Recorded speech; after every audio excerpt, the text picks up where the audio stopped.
நிறைய hotels and ரெஸ்டாரண்ட்ஸில் நம்ம Chettinad gravy சாப்பிட்ருப்போம். அதை சாப்பிடும்போது அதோட மசாலாவோட ஃப்ளேவரும் அந்த கிரேவியோட டேஸ்ட்டும் அப்பப்பப்பப்பா சொல்லவே தேவையில்லைங்க. அதே போல் கிரேவி நம்ம வீட்டிலையே செய்யலாம். அதுவும் ஃப்ரெஷ்ஷான மசாலாஸ் எப்படி ப்ரிப்பேர் பண்ணுறதுன்னு நான் இந்த வீட்டிலேயே ஷேர் பண்ணியிருக்கேன். வாங்க இப்போ ரெசிபிக்குள்ளே போகலாம்.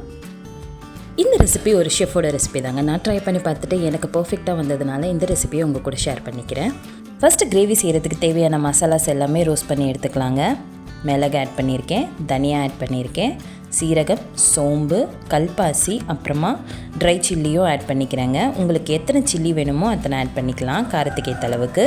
அப்புறமா ஹோல் கரம் மசாலா, அதாவது பட்டை, கிராம்பு, ஏலக்காய், அன்னாசி பூ அப்படின்ட்டு எல்லாத்தையும் சேர்த்து ஒரு தடவை ஃப்ரை பண்ணிக்கலாம்.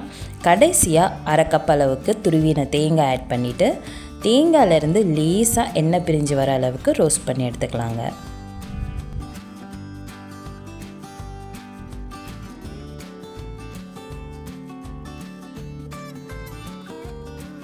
நம்ம சேர்த்த தேங்காய் கூட நல்லா வறுபட்டாச்சுங்க. இப்போ இதை நல்லா ஆற விட்டுட்டு மிக்ஸி ஜாரில் கொஞ்சமாக தண்ணி ஊற்றி நல்லா அரைச்சிக்கலாம்.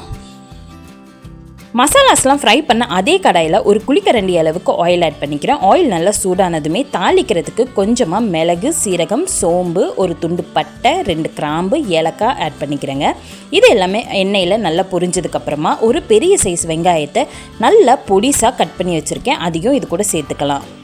கிரேவியோட கன்சிஸ்டன்சி இன்னுமே கூட நல்லா ஸ்மூத்தான கன்சிஸ்டன்சிக்கு வேணும் அப்படின்னா ஆனியன்ஸை இதை விட இன்னுமே கூட பொடிசாக நறுக்கிக்கோங்க. சாப்பர் கூட பயன்படுத்தி நீங்கள் ஆனியன்ஸை நறுக்கிக்கலாம். அப்படி இல்லை அப்படின்னா ஆனியன்ஸை மிக்ஸி ஜாரில் போட்டு கிரைண்ட் பண்ணி கூட சேர்த்துக்கோங்க. இப்போது ஒரு கொத்து கருவேப்பிலையை ஆட் பண்ணிவிட்டு வெங்காயம் எல்லாமே நல்லா வதங்குற வரைக்கும் வதக்கி கொடுத்துக்கலாம்.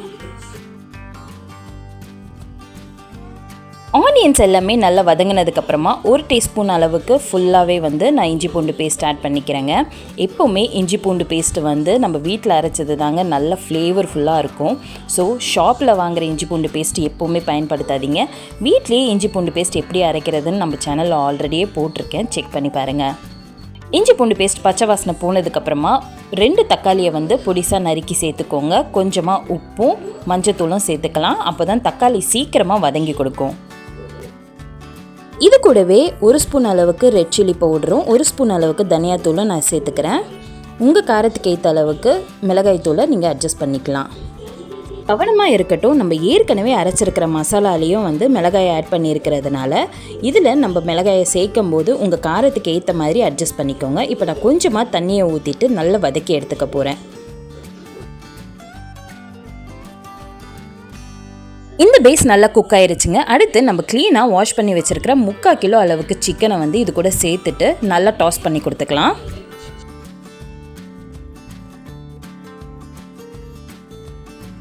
சிக்கன் நல்ல மசாலாவோட கோட் ஆனதுக்கப்புறமா ஒரு லிட்டு போட்டு க்ளோஸ் பண்ணி குக் பண்ணலாங்க. 80% அளவுக்கு இந்த சிக்கன் குக் ஆகணும். சிக்கன்லேருந்தே தண்ணி வரும் அப்படின்றதுனால நம்ம எக்ஸ்ட்ரா அடிஷ்னலாக வாட்டர் எதுவுமே சேர்க்க வேண்டாம். சிக்கனை பாருங்கள் எந்த அளவுக்கு குக் ஆகிருக்கு அப்படின்ட்டு. இந்த அளவுக்கு குக் ஆனதுக்கப்புறமா அடுத்து நம்ம அரைச்சி வச்சுருக்கிற மசாலாவையும் இது கூட நம்ம சேர்த்துற போகிறோங்க. மசாலாஸ் எல்லாமே இந்த அளவுக்கு கொஞ்சமான கொரகொரப்போடு அரைச்சிக்கோங்க.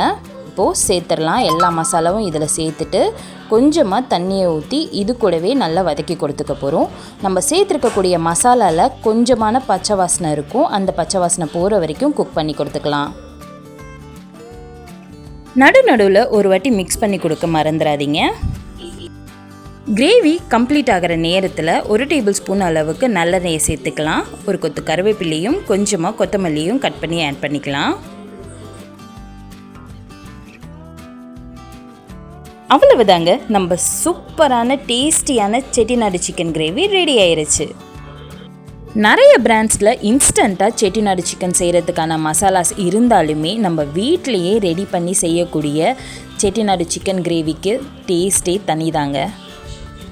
இந்த வீக்கெண்டுக்கு நீங்கள் சிக்கன் எடுக்கிறீங்கன்னா இந்த கிரேவியை கட்டாயமாக ட்ரை பண்ணி பாருங்கள். அவ்வளோ அற்புதமாக இருக்கும், டேஸ்டியாகவும் இருக்கும். உங்கள் வீட்டில் எல்லாருமே விரும்புவாங்க.